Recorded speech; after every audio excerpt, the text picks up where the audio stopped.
Hello students, welcome to my YouTube channel bright future study group. तो friends, आज के मैं इस वीडियो में आप लोगों को सोशल साइंस का प्रैक्टिस सेट करवाने वाली हूँ, यानी कि सामाजिक विज्ञान का प्रैक्टिस सेट। फ्रेंड्स, जो क्लास 10th की बोर्ड एग्ज़ाम 2023 में होने वाली है, अगर आप लोग उसमें अच्छा परफॉर्मेंस करना चाहते हैं, अच्छा नंबर लाना चाहते हैं, तो इस वीडियो को शुरू से लास्ट तक देखें, क्योंकि इस प्रैक्टिस सेट में बहुत ही इम्पोर्टेंट क्वेश्चन को शामिल किया गया है।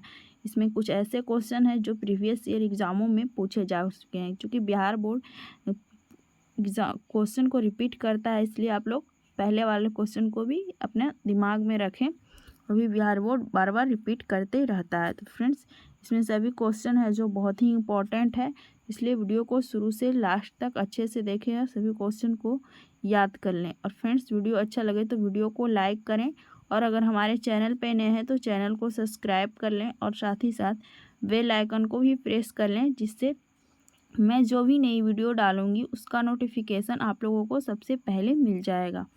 तो चलिए आज के इस प्रैक्टिस सेट का पहला क्वेश्चन को देखते हैं। पहला क्वेश्चन में कह रहा है, मेजनी का संबंध किस संगठन से था। यहाँ पे 4 ऑप्शन दिया हुआ है। ऑप्शन ए में डाइट, बी में कार्बोनरी, सी में लाल सेना और डी में फ्लिक हेटारिया। तो फ्रेंड्स, ये चारों में से मेजनी का संबंध कार्बोनरी से था। किसे? कार्बोनरी दल से। तो फ्रेंड्स, इसका राइट आंसर हो जाएगा ऑप्शन बी, कार्बोनरी। अब अगला क्वेश्चन को देखते हैं, क्वेश्चन नंबर 2। फ्रेंड्स, आप लोग भी खुद से चेक करिएगा कि आप लोग कितना सही कर पाते हैं। और फ्रेंड्स, जिसका भी आंसर आप लोगों को पता होगा तो आप लोग कमेंट बॉक्स में कमेंट कर सकते हैं। तो ये क्वेश्चन नंबर 2 में क्या कह रहा है कि रूस में जार का अर्थ क्या होता था। ऑप्शन ए में कह रहा है पीने का बर्तन, बी में रूस का सामान, सी रूस का सम्राट और डी में है पानी रखने का मिट्टी का पात्र। तो फ्रेंड्स, रूस में जार का अर्थ होता था रूस का सम्राट। तो इसका आंसर क्या हो जाएगा? ऑप्शन सी, रूस का सम्राट या रूस का शासक।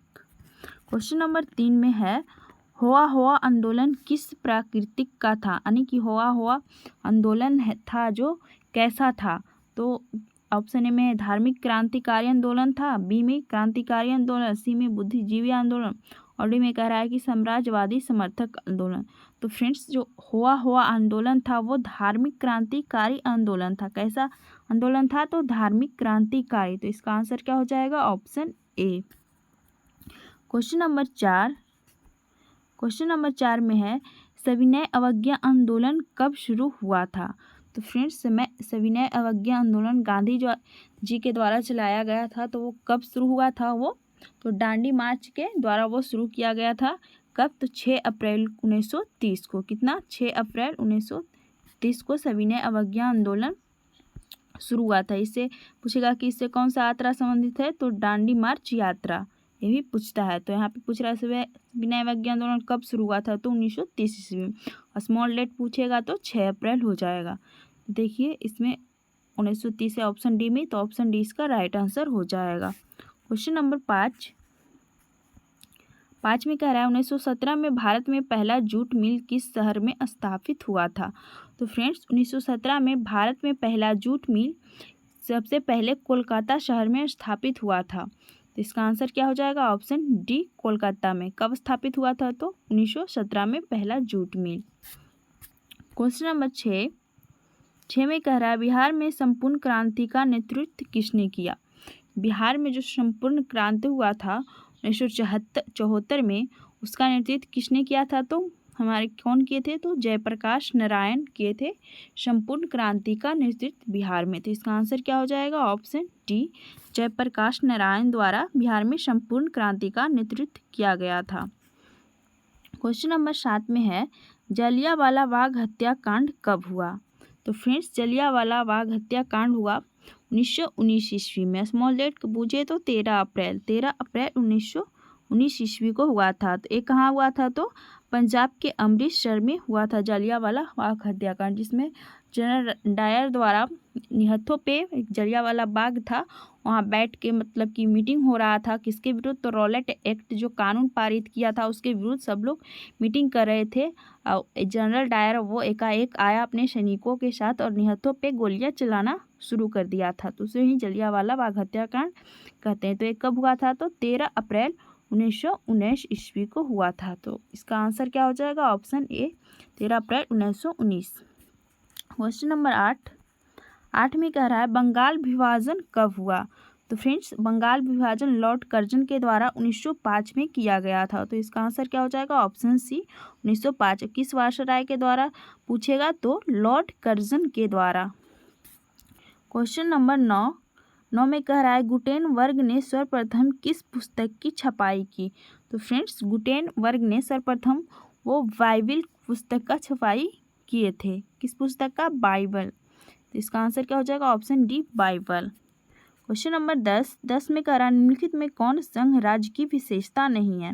यहाँ पे 4 विशेषता दिया गया है। इसमें पहला में है यानी कि ए में सर्वोच्च न्यायालय, बी में लिखित संविधान, सी में शक्तियों का विभाजन और डी में कह रहा है इकहरी शासन। तो ये चारों में से कौन है जो संघ राज्य की विशेषता नहीं है?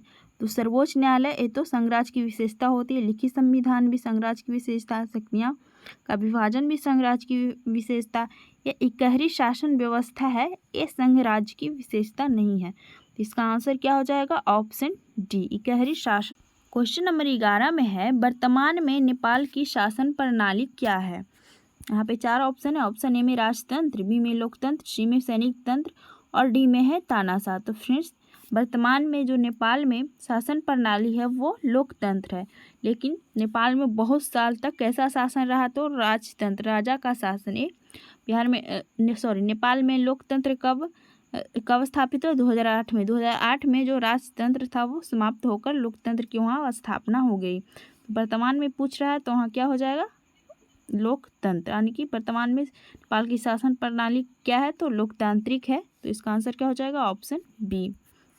क्वेश्चन नंबर 12 में कह रहा है ग्राम कचहरी का प्रधान कौन होता है? तो फ्रेंड्स, ग्राम कचहरी का जो प्रधान होता है वो सरपंच होता है। तो इसका आंसर क्या हो जाएगा? Option B sarpanch. Question number 13, इसको छोटा कर लेती हूँ।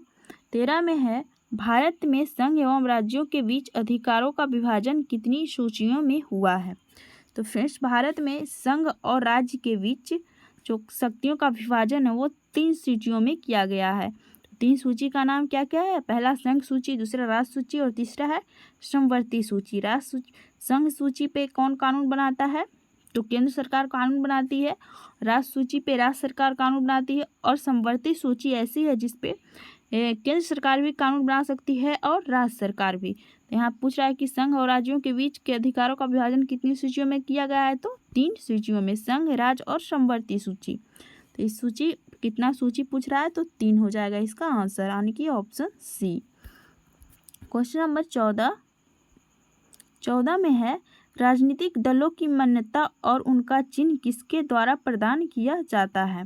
देखिए, जो भी राजनीतिक दल होते हैं जैसे कि बीजेपी है, कांग्रेस है, तो उसकी मान्यता और उसका जो चुनाव चिन्ह होता है वो किसके द्वारा दिया जाता है, यानी कौन उसको देता है? जैसे कि भाजपा का चुनाव चिन्ह कमल है और कांग्रेस का है पंजा, तो वो उसका चुनाव चिन्ह कौन दिया है? उसको राजनीतिक दल की मान्यता कौन देता है? तो वो निर्वाचन आयोग देता है। कौन देता है? निर्वाचन आयोग।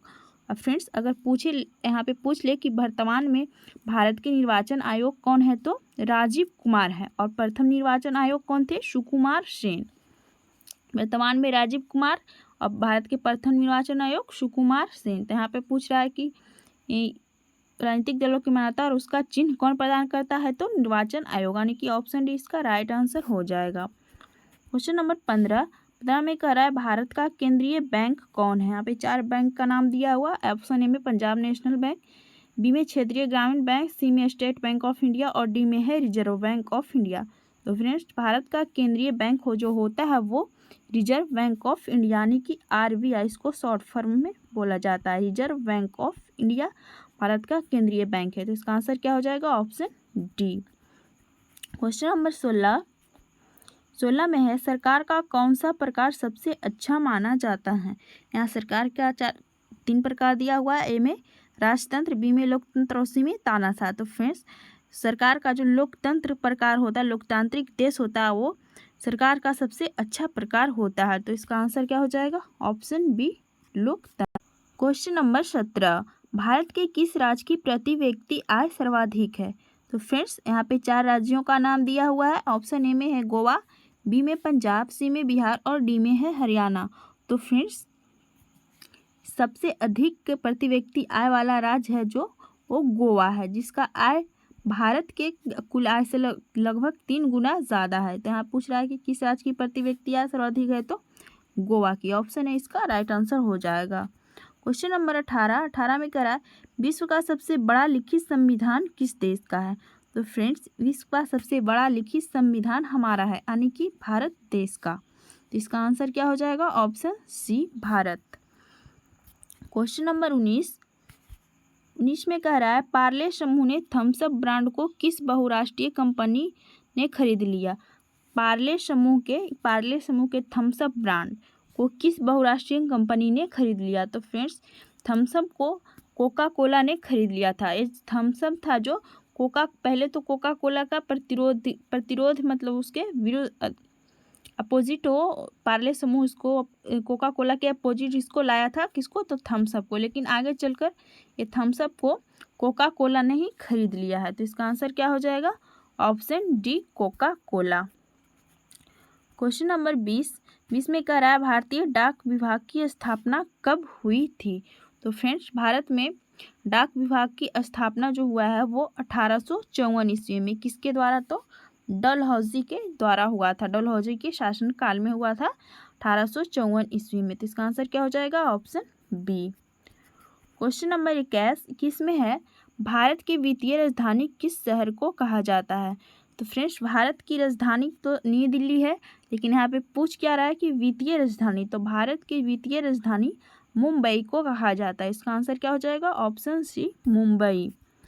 क्वेश्चन नंबर 22 में है भारत में उपभोक्ता संरक्षण कानून कब लागू हुआ? तो फ्रेंड्स भारत में उपभोक्ता संरक्षण कानून 1986 में लागू हुआ। तो इसका आंसर क्या हो जाएगा? Option D 1986। क्वेश्चन नंबर 23 में है भारत में योजना आयोग का गठन कब किया गया था? तो फ्रेंड्स योजना आयोग का गठन 1950 में किया गया था। स्मॉल लेट पूछे तो 15 मार्च 1950 ईस्वी को योजना आयोग का गठन किया गया। लेकिन अब ये योजना आयोग की जगह पे कौन सा आयोग आ गया है? तो नीति आयोग। तो नीति आयोग का गठन कब हुआ है? तो इसका गठन हुआ है 1 जनवरी 2015 को। किसके स्थान पे? तो योजना आयोग के स्थान पे अब कौन सा आयोग आ गया? नीति आयोग। उसका गठन कब हुआ है? 2015 को। और योजना आयोग का गठन हुआ है 15 मार्च 1950 ईस्वी को योजना आयोग का गठन हुआ था। तो इसका आंसर क्या हो जाएगा? Option A. क्वेश्चन नंबर 24 में कह रहा है संजय गांधी जैविक उद्यान किस शहर में स्थित है? तो फ्रेंड्स संजय गांधी जैविक उद्यान पटना में स्थित है, जिसको हम लोग पटना का चिड़ियाघर भी कहते हैं। उसका नाम क्या है? संजय गांधी जैविक उद्यान पटना के चिड़ियाघर का नाम है। क्वेश्चन नंबर 25 में कह रहा है पटना हवाई अड्डा का क्या नाम है? तो फ्रेंड्स पटना हवाई अड्डा का नाम है जयप्रकाश नारायण अंतर्राष्ट्रीय हवाई अड्डा। तो इसका आंसर क्या हो जाएगा? ऑप्शन सी जयप्रकाश नारायण अंतर्राष्ट्रीय हवाई अड्डा। क्वेश्चन नंबर 26 में कह रहा है सोपानी कृषि कहाँ पर स्थित है? यानी कि सोपानी कृषि ये 4 ऑप्शन है उसमें कहाँ पे प्रचलित है, कहाँ पे सोपानी कृषि की जाती है? तो फ्रेंड्स उत्तराखंड में सोपानी कृषि की जाती है। तो इसका आंसर क्या हो जाएगा? ऑप्शन सी। क्वेश्चन नंबर 27 में कह रहा है बृहद क्षेत्र में जल की उपस्थिति के कारण पृथ्वी को कहा जाता है। ये 4 ऑप्शन है। ऑप्शन ए में कह रहा है हरा ग्रह, बी में लाल ग्रह, सी में नीला ग्रह और डी में है उजला ग्रह। तो फ्रेंड्स पृथ्वी पे बहुत अधिक मात्रा में जल है, तो उसके उपस्थिति के कारण हमारी पृथ्वी जब हम लोग अंतरिक्ष से देखते हैं तो वो नीला नजर आता है, तो इसलिए पृथ्वी को नीला ग्रह कहा जाता है। इसका आंसर क्या हो जाएगा? ऑप्शन सी नीला ग्रह। क्वेश्चन नंबर 28 में कह रहा है बोकारो इस्पात संयंत्र किस देश के सहयोग से खोला गया? तो फ्रेंड्स बोकारो इस्पात संयंत्र है जो रूस की देश की सहायता से खोला गया था। किस देश की सहायता से? रूस देश की सहायता। बोकारो स्टील प्लांट कहाँ है? तो झारखंड में है। और ये किस देश की सहायता से खोला गया था? तो रूस की सहायता से। तो इसका आंसर क्या हो जाएगा? ऑप्शन। क्वेश्चन नंबर 29 राउर राउरकेला लौह इस्पात उद्योग कहाँ स्थित है? तो फ्रेंड्स, राउरकेला लौह इस्पात उद्योग उड़ीसा में स्थित है और ये उद्योग किस देश की सहायता से खोला गया? तो जर्मनी देश की सहायता से। इससे पहले था बोकारो स्टील प्लांट, तो वो किस देश की सहायता से खोला गया था? रूस की सहायता से। और राउरकेला लौह इस्पात उद्योग किस देश की सहायता से खोला गया है? तो जर्मनी के सहायता से। और ये कहाँ स्थित है? उड़ीसा में। क्वेश्चन नंबर 30 में कह रहा है बिहार राज्य है। ऑप्शन ए में कह रहा है कृषि प्रधान, बी में उद्योग प्रधान, सी में खनिज प्रधान और डी में है पशुपालन प्रधान। तो बिहार राज्य है जो कैसा राज्य है? तो कृषि प्रधान राज्य है। तो इसका आंसर क्या हो जाएगा? Option A. क्वेश्चन नंबर 31 में है गोल घर का निर्माण कब हुआ? तो फ्रेंड्स, गोल घर का निर्माण 1786 ईस्वी में हुआ था। तो इसका आंसर क्या हो जाएगा? ऑप्शन सी, 1786 ईस्वी। और गोल घर कहाँ स्थित है? तो पटना में स्थित है। क्वेश्चन नंबर 32 में है महात्मा बुद्ध को ज्ञान की प्राप्ति कहाँ हुई? ऑप्शन ए में है वैशाली में, बी में राजगीर में, सी में बोध गया और डी में है सारनाथ में। तो फ्रेंड्स, महात्मा गांधी को ज्ञान की प्राप्ति कहाँ हुआ था? तो बोध गया में, बोध वृक्ष के नीचे महात्मा गांधी को बोध गया में ज्ञान की प्राप्ति हुई थी। तो इसका आंसर क्या हो जाएगा? ऑप्शन सी, बोध गया। क्वेश्चन नंबर 33, कांवर झील कहाँ स्थित है? तो फ्रेंड्स, कांवर झील बिहार के बेगूसराय जिला में स्थित है और ये मीठे पानी का झील है। तो पूछ रहा है कहाँ स्थित है? तो बेगूसराय हो जाएगा, बिहार के बेगूसराय जिला में। और कांवर झील कैसा पानी का है? तो मीठा पानी का ये झील है। क्वेश्चन नंबर 34 में है विश्व व्यापार संगठन का मुख्यालय कहाँ है? तो फ्रेंड्स, विश्व व्यापार संगठन का मुख्यालय यानी कि WTO, वर्ल्ड ट्रेड ऑर्गेनाइजेशन, इसका मुख्यालय कहाँ है? तो जिनेवा। और एक होता है WHO यानी कि वर्ल्ड हेल्थ ऑर्गेनाइजेशन, ये दोनों का मुख्यालय कहाँ है? तो इसका दोनों का मुख्यालय है जो जिनेवा है। तो इसका आंसर क्या हो जाएगा? Option B, Geneva. WHO और WTO दोनों का मुख्यालय जिनेवा होता है। ये दोनों ही बहुत ही इंपॉर्टेंट है, ये दोनों में से कोई भी पूछ सकता है, WTO या WHO। तो दोनों का मुख्यालय आप लोग याद रखिएगा कहाँ है? तो जिनेवा में है। क्वेश्चन नंबर 35 में कह रहा है निम्नलिखित में कौन प्राकृतिक आपदा नहीं है? यहाँ पे देखिए 4 आपदाओं का नाम दिया हुआ है। ऑप्शन ए में सुनामी, बी में भूकंप, सी में तूफान और डी में है आतंकवाद। तो यहाँ पे फ्रेंड्स क्या कह रहा है कि ये चारों में से कौन है जो प्राकृतिक आपदा नहीं है? तो सुनामी तो है, सुनामी भी प्राकृतिक आपदा है, भूकंप भी प्राकृतिक आपदा है, तूफान भी प्राकृतिक आपदा है, आतंकवाद है जो कैसा आपदा है? तो प्राकृतिक आपदा नहीं है, ये मानव द्वारा किया गया आपदा है। सुनामी जो प्राकृतिक के ही द्वारा आता है, भूकंप भी अपने आप आता है, तूफान भी लेकिन आतंकवाद है ऐसा जो आतंकवादियों के द्वारा किया जाने आता है, यानी कि मानव के द्वारा किया जाता है। तो ये प्राकृतिक आपदा नहीं है। तो इसका आंसर क्या हो जाएगा? Option D. क्वेश्चन नंबर 36 में कह रहा है आपदा प्रबंधन का प्रमुख घटक है। ऑप्शन ए में स्वयंसेवी संगठन, बी में स्थानीय प्रशासन, सी में गांव तथा मोहल्ले के लोग और डी में कह रहा है इनमें सभी। तो फ्रेंड्स, आपदा प्रबंधन के प्रमुख घटक ये तीनों हो जाएंगे, स्वयंसेवी संगठन भी, स्थानीय प्रशासन भी, गांव तथा मोहल्ले के लोग भी। तो इसका आंसर क्या हो जाएगा? ऑप्शन डी, इनमें से सभी। क्वेश्चन नंबर 37 में कह रहा है बिहार का कौन सा क्षेत्र बाढ़ से प्रभावित है? तो फ्रेंड्स, बिहार का जो उत्तरी बिहार है वो हमेशा बाढ़ से प्रभावित रहता है। वो किसके कारण? तो कोसी नदी के कारण उत्तरी बिहार रहता है जो बाढ़ से प्रभावित रहता है। तो इसका आंसर क्या हो जाएगा?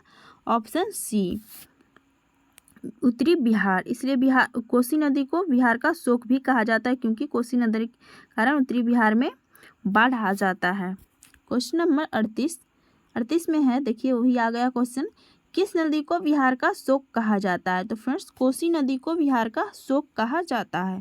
इसका आंसर क्या हो जाएगा? Option C. और क्यों कहा जाता है? क्योंकि इसके कारण उत्तरी बिहार में बाढ़ आ जाता है जिससे भारी मात्रा में हम लोगों को नुकसान पहुंच जाता है, इसलिए कोसी नदी को बिहार का शोक कहा जाता है। क्वेश्चन नंबर 39 में है समान संचार व्यवस्था के बाधित होने का मुख्य कारण क्या है? तो फ्रेंड्स, समान संचार व्यवस्था के बाधित होने का मुख्य कारण होता है केबल को टूट जाना। जी, जब केबल टूट जाता है तो हम लोग का समान संचार व्यवस्था बाधित हो जाता है। तो इसका आंसर क्या हो जाएगा? ऑप्शन बी, केबल का टूट जाना। क्वेश्चन नंबर 40 में है इंफ्रारेड कैमरा का प्रयोग निम्न में से किस आपदा में किया जाता है? 4 आपदा का नाम है। ऑप्शन ए में बाढ़, बी में सुखाड़, सी में भूकंप और डी में है इनमें से कोई नहीं। तो फ्रेंड्स, इंफ्रारेड जो कैमरा होता है उसका प्रयोग हम लोग भूकंप आपदा आता है उसमें करते हैं। मलबे के जब भूकंप आता है तो बहुत सारी बिल्डिंगें रहती है, वो सब गिर जाती है, जिससे उसमें कोई भी वस्तु दब जाता है या आदमी लोग दब जाता है, तो इंफ्रारेड कैमरा की मदद से हम लोग उसको ढूंढा जाता है, मलबे के नीचे दबे सामान और आदमियों को। तो इसका आंसर क्या हो जाएगा कि इंफ्रारेड कैमरे का प्रयोग में से किस आपदा में किया जाता है? तो भूकंप में। तो इसका आंसर हो जाएगा ऑप्शन सी। फ्रेंड्स, ये था लास्ट प्रश्न। ये 40 क्वेश्चन था फ्रेंड्स, वो बहुत ही इंपॉर्टेंट था। आप लोग के 2020 में जो एग्ज़ाम होगा उसमें ये सब में से कम 5 से 10 क्वेश्चन ज़रूर ही आ जाएंगे। तो फ्रेंड्स, मैं आशा करती हूँ कि आप लोग अच्छे से क्वेश्चन देखे होंगे और अच्छे से अपने दिमाग में फिट कर लिए होंगे सभी क्वेश्चन का आंसर। तो फ्रेंड्स, अगर आप लोगों को वीडियो अच्छा लगे तो वीडियो को लाइक कर दीजिएगा और अगर हमारे चैनल पे नए हैं तो चैनल को सब्सक्राइब भी कर लें।